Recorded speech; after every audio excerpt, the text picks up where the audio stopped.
The next little step here is going to be more ovoids, but we're going to take the next step so that you can keep practicing your ovoids so that we can also move forward. So what I'll have you all watch what I'm about to do, and then you can keep drawing your ovoids, but there'll be a second step here to how we do it. So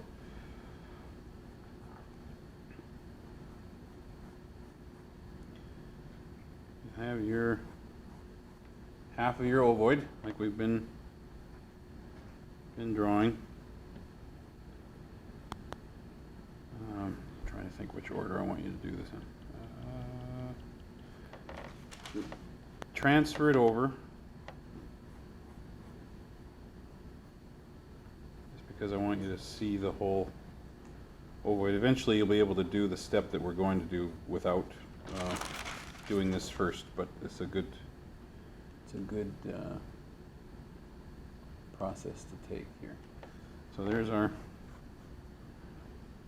ovoid. The next step we're going to take is creating an actual Formline ovoid. So far, all we've got is this, just basically an outline or a fine line of an ovoid. Formline is the not only, well, it's become the name of this art form because we don't have anything else to call it, but Formline originally was meant to describe these thickening and thinning lines, these bold filled in lines. That's a form line. And they always, with very few exceptions, go from thin to thick to thin. That's something of a mantra I want you to think about when you're doing any of these shapes. It's always thin to thick to thin. So we're going to start with creating a Formline ovoid. So there's the outline shape. Now again, a lot of the things I'm going to tell you where I say this is how you do it, this is always how you do it. There are exceptions to those, but for now, this is how I want you to proceed. When creating a Formline ovoid, you establish a thickness that will then impact the rest of your design. The top of the ovoid is always thicker than the bottom. In this case, about 2 times as thick as the bottom thickness. Okay? You don't have to take a ruler and make sure that it's exactly 2 times, but it's thicker. So I tend to start and establish, we'll just do it on the half, the bottom and side thickness of this ovoid, which are more or less just a parallel line to your outer edge. Okay? That stays the same. But up here where it's about twice as thick as this thickness, this is going to come over more or less parallel to your original line. But where it turns, and now this is drawn exactly the same way as drawing an ovoid independent of this outer one. It's just another ovoid that's set inside. It just happens to be set so that this thickness tapers and becomes this thickness, and that'll go all the way around. So once you get that much, you reset your tracing paper.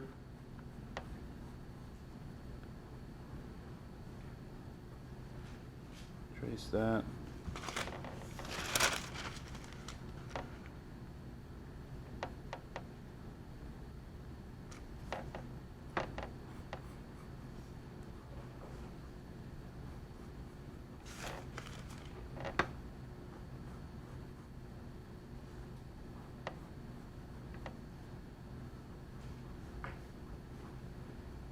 Okay, there. Then that's a Formline ovoid. Again, this thickness and these thicknesses are the same, more or less.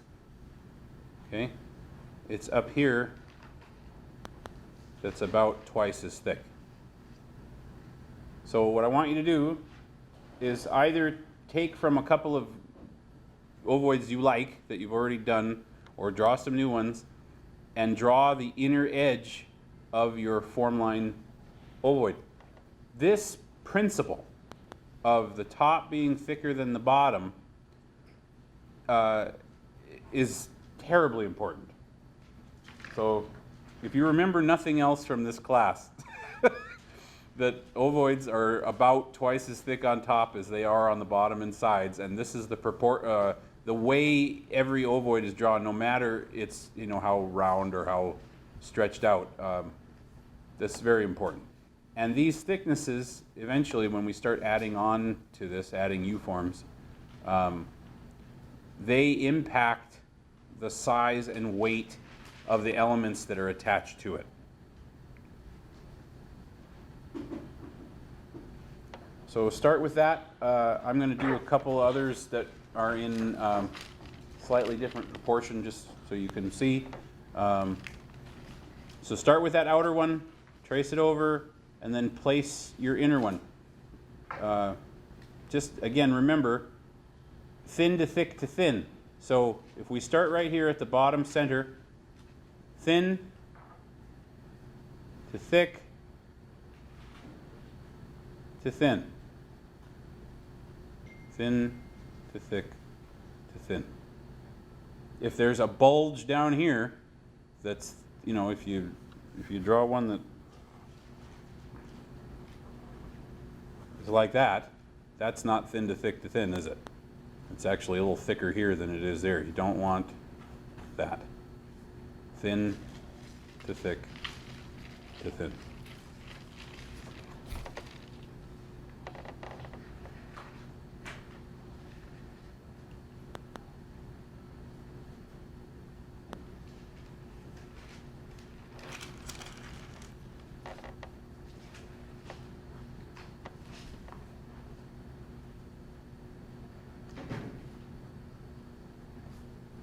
So I want you to do about as many ovoids as you did before. Keep practicing more, and but do the inner edge also.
You may find in your own study, and you will,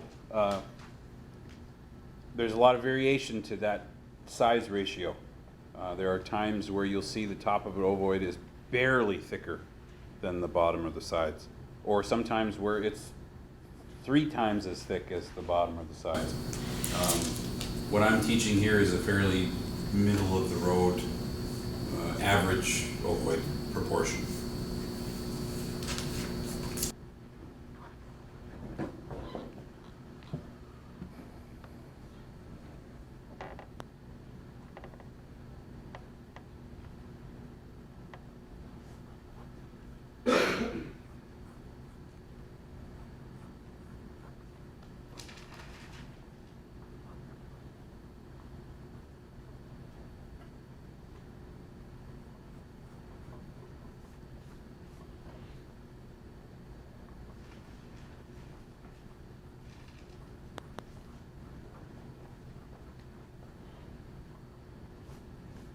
So you see, even this one would be okay because the top is a bit thicker than the bottom and the sides. Okay, you don't want, like I said before, you don't want where the sides are thicker than the top. You also don't want, I've seen this in classes where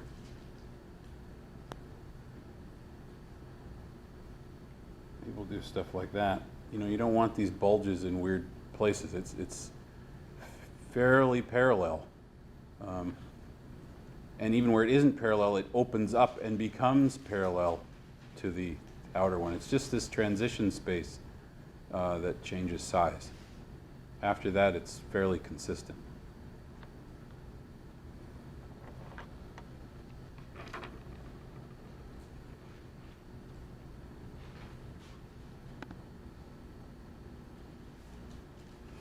So in this one, I don't know if you probably can't tell just yet, but my dad and I did this design together, and from this central ovoid with the face and this center body, my dad did this part. I did the raven's head and head feathers and wings out the side. And if you break down and just look at the shape of our ovoids,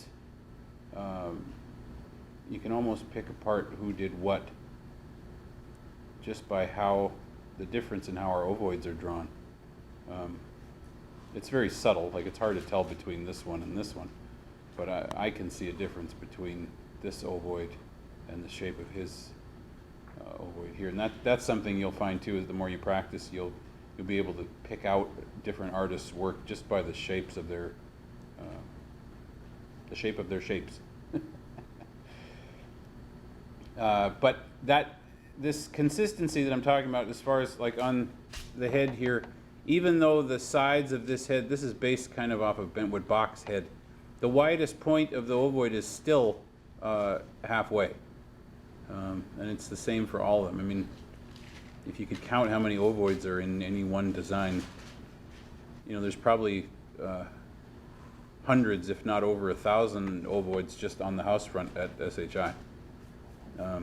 So I guess my point is resign yourselves to ovoids. If you're going to keep this up, just learn to love them. The first design workshop I ever took with Robert Davidson, Robert not only teaches art, but he teaches a way to look at life. And he taught me, he said, love your bills. And at first I remember just thinking, what? You know, I'm not going to want to love your bills. What he meant was, there's nothing you can do about them. They're going to come every month, no matter what you do. So you might as well have a positive approach to when they come, rather than, oh God, here's my bills. Love your bills. And my reason for bringing that up is love ovoids. If you're going to make this art, there's nothing you can do to avoid them. So learn to love them, and you will. You will. I love drawing ovoids now. So try a few more pages of these. Again, to vary it up for yourselves, try some that are a little rounder, some that are a little shorter and wide.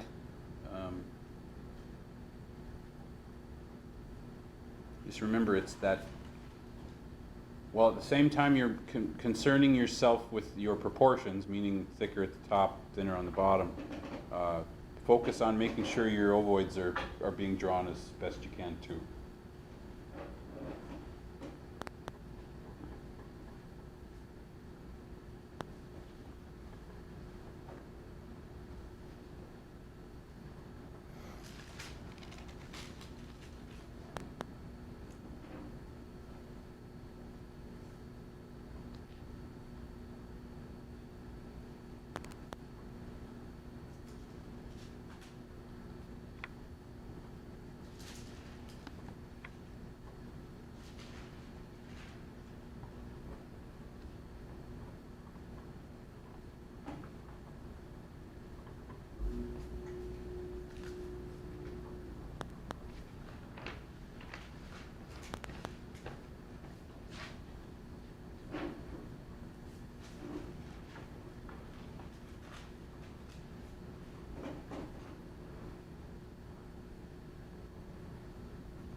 If it helps you, sometimes I'll do this where you just you have your outer edge, and you just keep drawing a parallel line. You can even turn your paper so you can just keep that the same distance all the way up to about halfway on both sides, and then you let yourself open it up for that top thickness. Just remember that this should stay pretty much exactly the same width away till right about there. Some artists will tell you that the sides are a little bit thicker than the bottom, and that's fine. But it's the principle of thin to thick to thin. Again, turn that into kind of a mantra.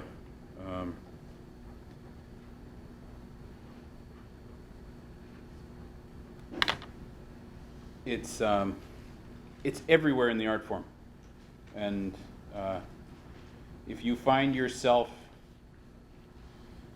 with Formline that has bumps in places that then make it look like it's going thin to thick to thin to thick to thin, then you haven't got it.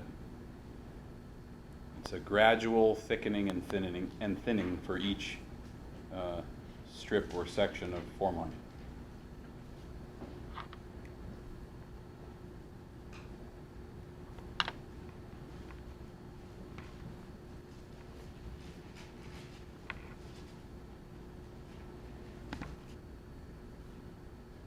I'll have you guys do this for a little while longer, and then we'll move to placing what I call a floating ovoid inside of this Formline ovoid.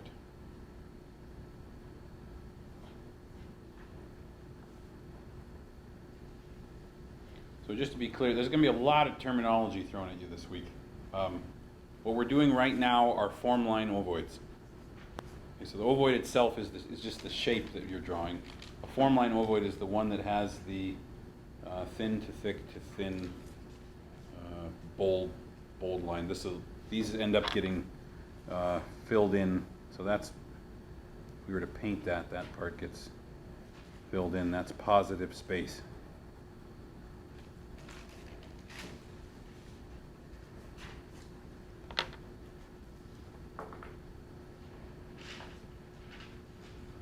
One of the things that might cause you trouble in the coming days, every beginner has this problem, is being able to tell the difference between positive and negative space when everything is just lines. So as we go, I'm going to do my best to remind you to maybe shade in what would be painted or positive space, and the paper will remain negative space.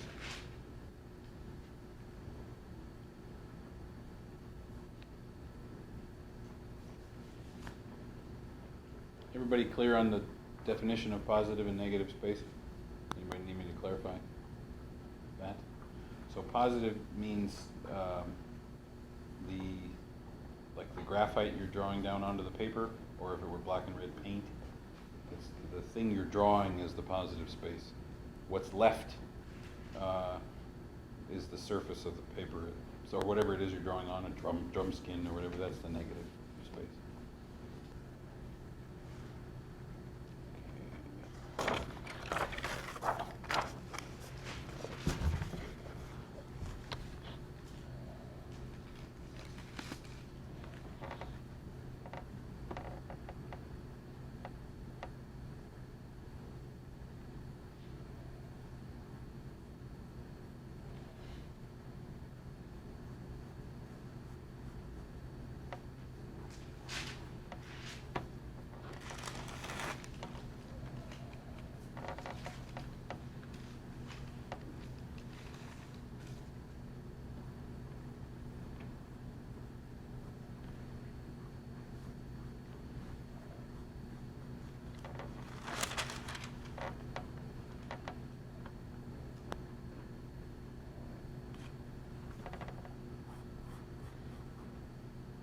If when you're transferring a ovoid over, they don't perfectly line up, because as I said, no one's perfect. There's a lot of little adjusting you can do on your own just to make sure things flow from one side to the other. Just concentrate on, even though we're going to be moving rather quickly through this class, in your own drawing time, concentrate on nice, clean drawings. Northwest Coast Art Formline is an exacting and refined art form. I realize there are a lot of examples out there of it not being that, but it is meant to be. And the old stuff was very refined, a lot of craftsmanship and time put into it. And that should be your approach to your drawings. You want to do as clean drawings as you can, and the finish on everything you do is you want smooth, steady,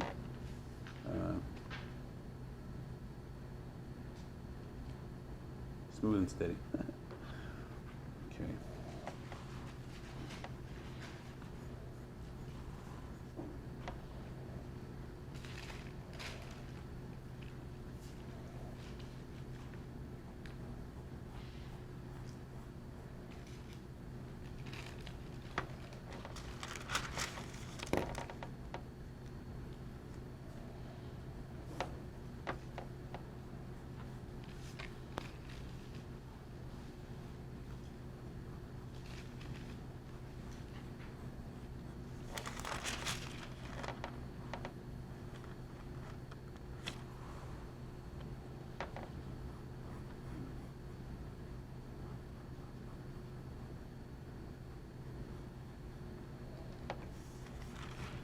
The old masters would have been thrilled with tracing paper.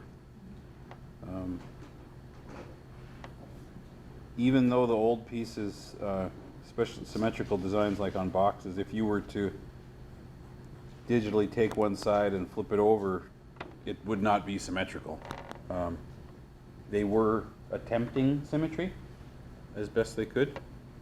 So you'll find, like, when we later in the week we will do, I'm hoping, a symmetrical design. We'll just draw half of it and then trace the whole thing over, and it does make life a lot easier than trying to eyeball symmetry.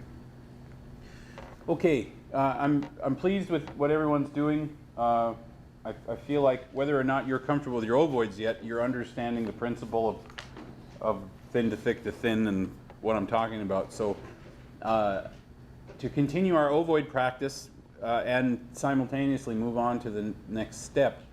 We're going to place now what I call a floating ovoid, and I'll show you on this design here. This here is a small floating ovoid. These little circles are technically ovoids. They float within that space.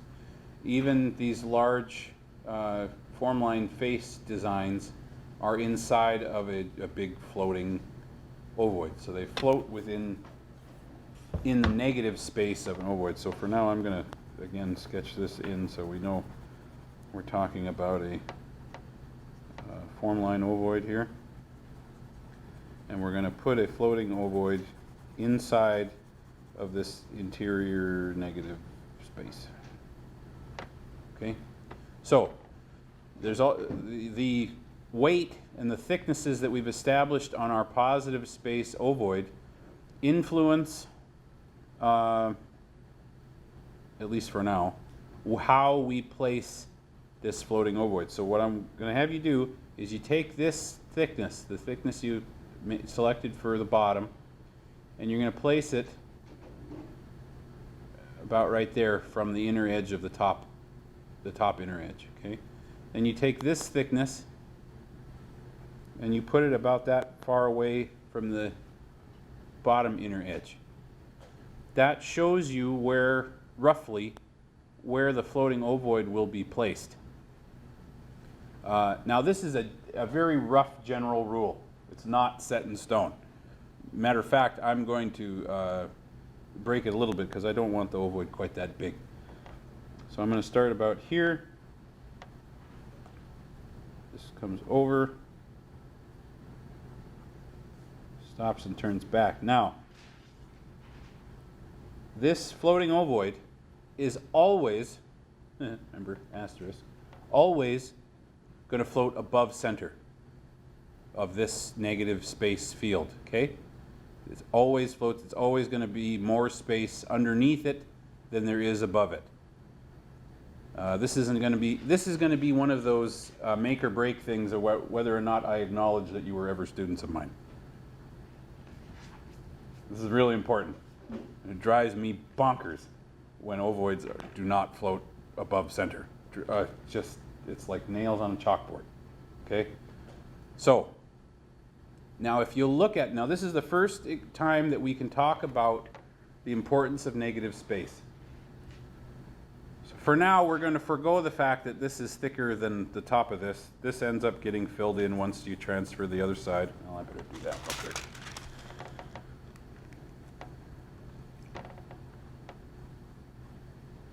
You keep your tracing paper as you're working. You can make sure that, so you reline up your original line. When you trace this, then you know when you transfer it over that it's going to end up being the same distance from the inner edge on the other side.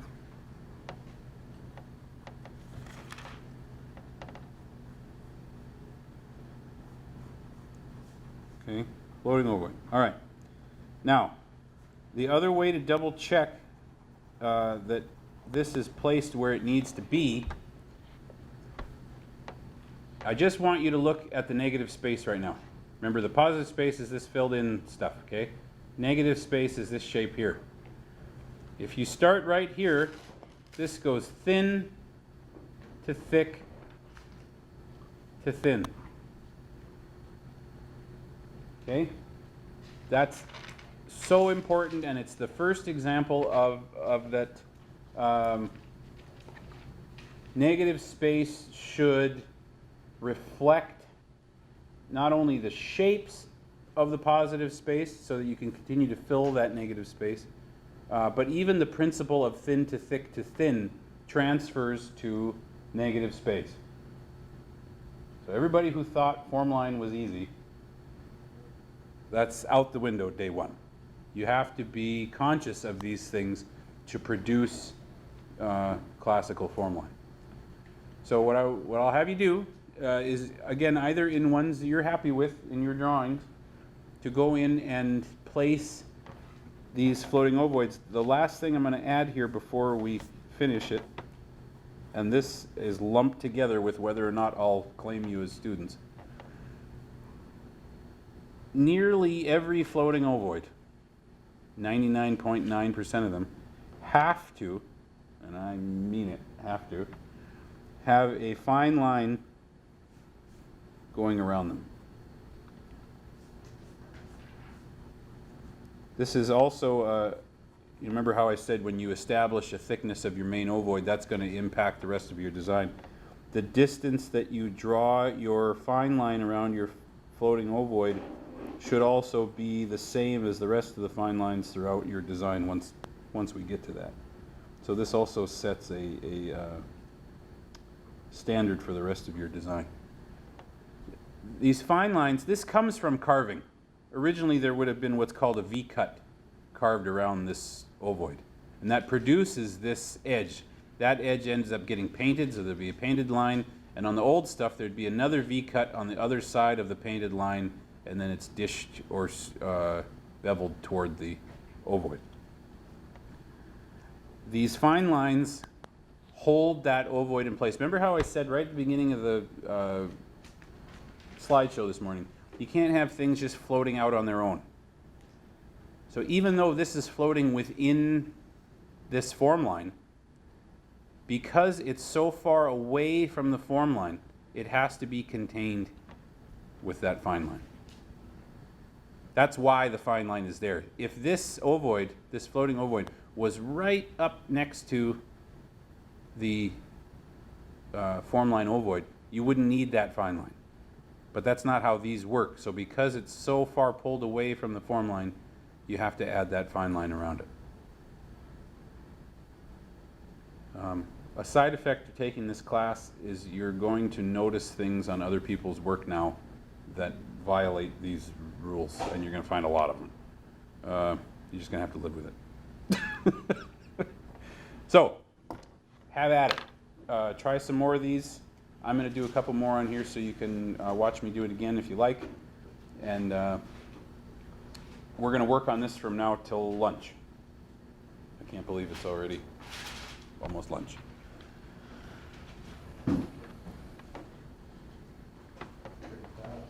Yeah.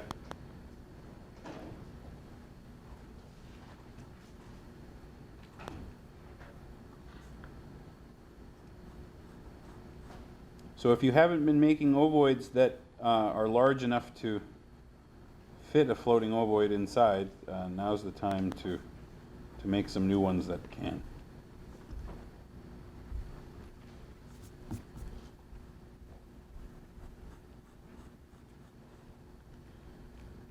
For now, if you end up making floating ovoids that are thicker than the top of your formline ovoid, that's okay.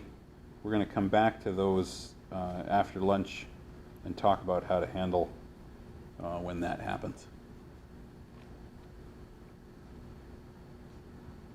So when I'm drawing this floating ovoid, sorry I'm interrupting everybody, can you look up here one more time? When I'm drawing this floating ovoid inside of here, for as much as I'm looking and making sure I'm making this ovoid curve correctly, I'm actually watching this negative space to make sure that I'm going thin to thick to thin, okay?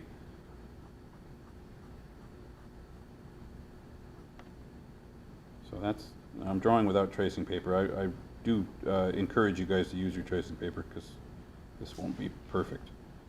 But that's the idea, okay? And then your fine line around it.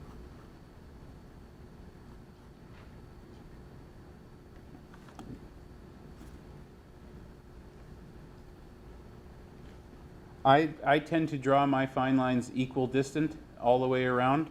Some old pieces and some guys will make the bottom just a little bit further apart than the rest of the fine line from the floating ovoid. That's up to you.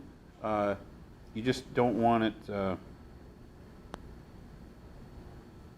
don't want it to be like that, with that big. You know, it's if you're going to have it come away from it, it should just even a little less, just slightly different than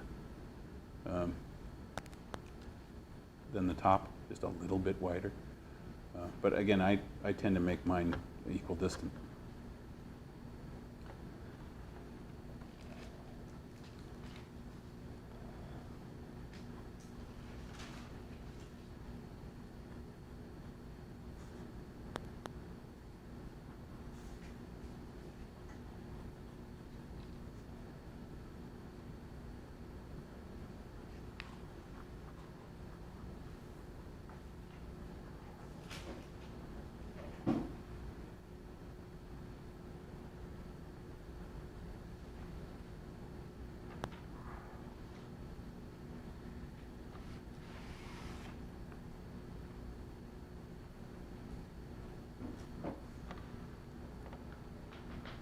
Okay, so thin to thick to thin. It's going to happen every time. If it ends up being, try to draw this fast. Let's say you have a big ovoid, lots of negative space, okay? And you use that guide, like I said earlier, basing it off of the thickness of your top and bottom. You know, you end up having a very large floating ovoid, and you see this a lot on the old things. Again, that's okay for now. If you draw one like this, make sure you put your fine line around it. But this, if you were to fill this in, okay, this big, thick ovoid, it's way too thick for the ovoid it's floating in. And that's where, like you see on my drum, the Formline faces and the eyes of the wolf. Imagine if those ovoids were just filled in black. They'd be way too heavy for the rest of the design. And that's why they're relieved with those Formline faces. It's in order to lighten up the design. It's called a relief. It's the same thing in the floating ovoids up in the feet, just above the eyes there. You see those little crescent reliefs in the floating ovoids there. Again, it's just to lighten the design, and there should be a consistency throughout your designs of weight. Formline, the system, governs line weight. So on that drum, the main eye ovoid is the thickest thing in the whole design, and everything else gets thinner from there. And you're going to find that is, again, 99.9% true on every old Formline design. The eye ovoid is the thickest point, and that governs the weight of everything else. So for now, if you do end up with ovoids that, like this, that are way thicker than your tops, that's okay. After lunch, we're going to talk about, start talking about basic reliefs and things that can solve that.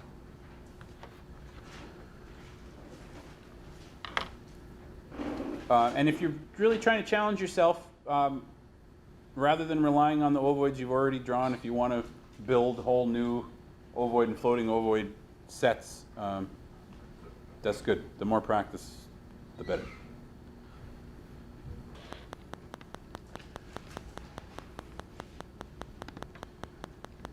What I'm going to do here for a second, I got a piece of tracing paper laid over this ovoid. I'm going to show you guys something.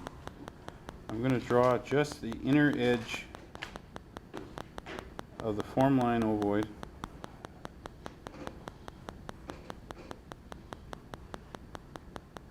And the floating ovoid.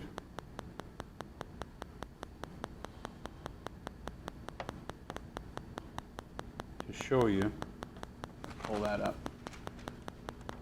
So if you look at that now, it's like the opposite of a Formline ovoid, where the other one was thickest on the top. So this is the negative space.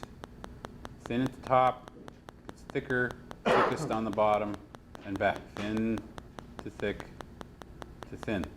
That's what should be going on in the negative space. In there, you see that?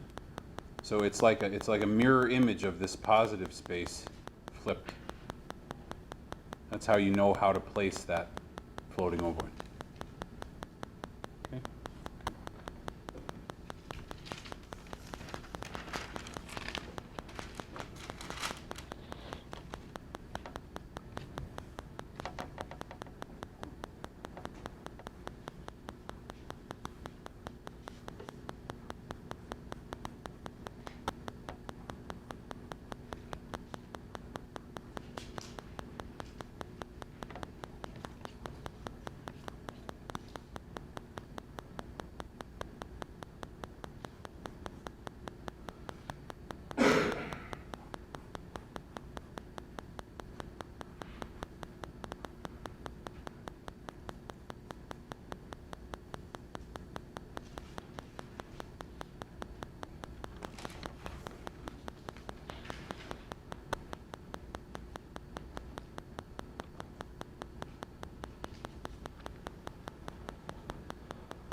think maybe we will, just to end the morning session. I will talk about eyelids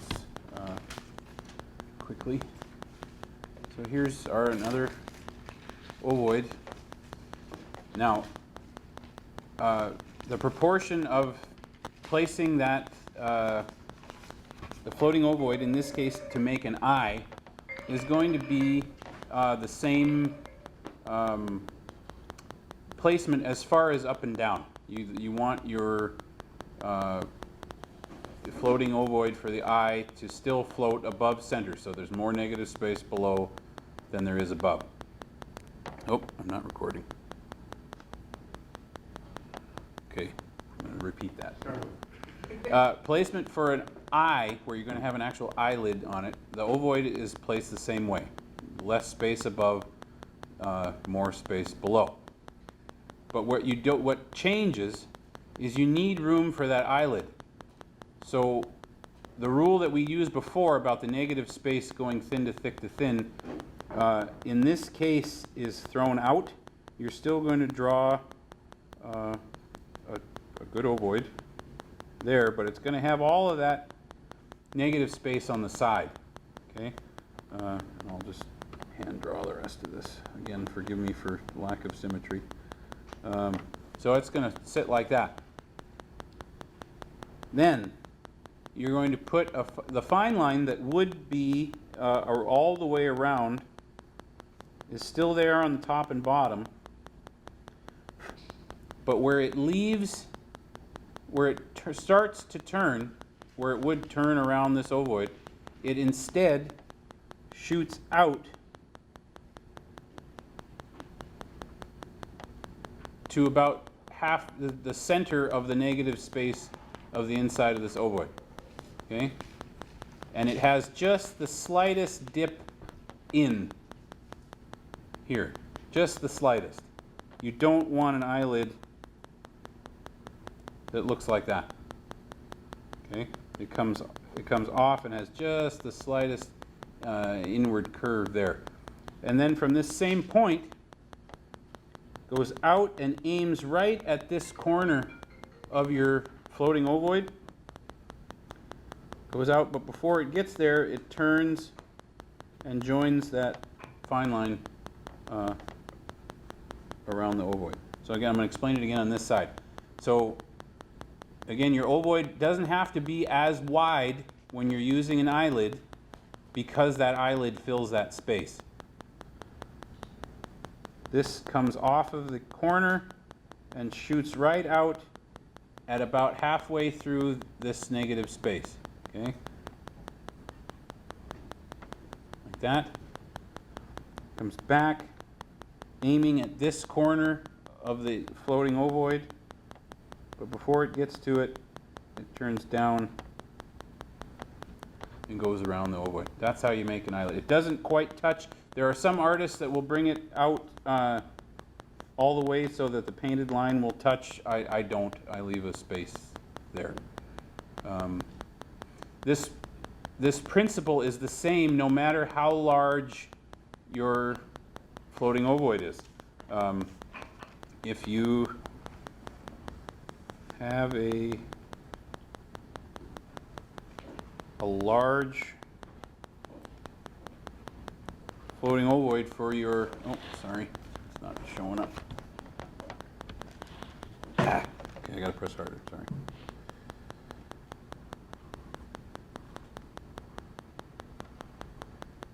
Even if you have a large floating ovoid for your eye, the principle is the same. So the point comes out at center with a slight dip in, comes up, hugs the ovoid, just like the fine line on the regular one, back down, out to center. This one leaves, heading toward the corner, but doesn't touch. It gets to that width that your fine line would normally be, goes around the ovoid.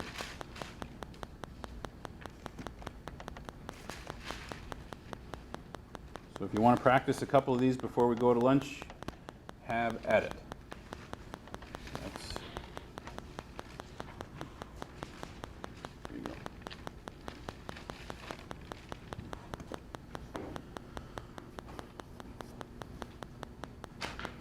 feel free to ask questions. Don't, be careful not to, sorry, draw this quick. Remember, you don't want them to droop way down. Okay, that's kind of almost looks sad.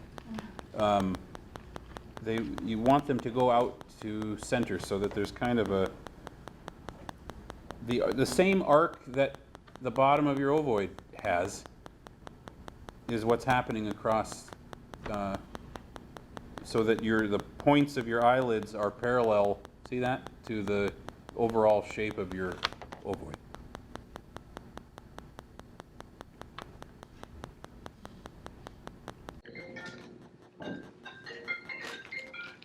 If any of you don't have your own drawing pads, I don't know. I guess they ordered supplies for this class that didn't come in time.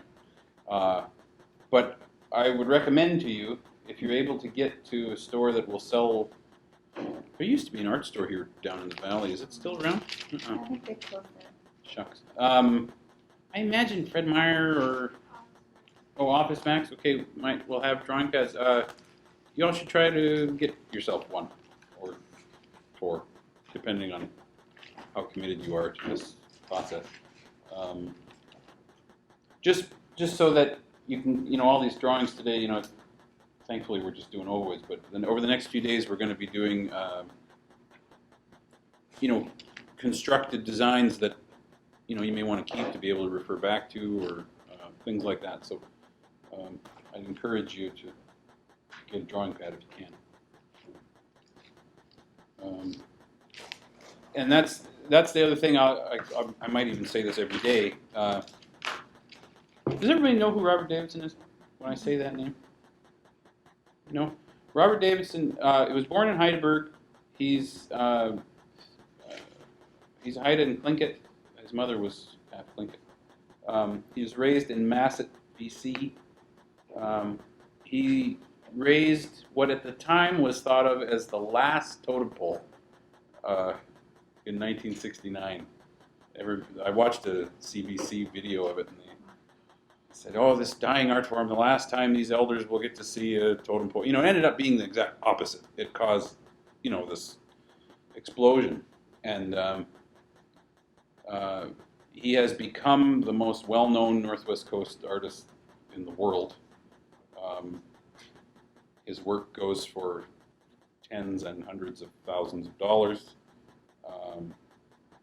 He's 71, 72 years old, and he still works in his studio 5 days a week and draws every day, just for himself.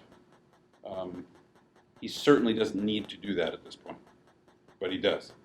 So all of that was to tell you, if you're going to be serious about this, even if it's just for the duration of the class, but if you're going to make this a part of your life at all, draw every day.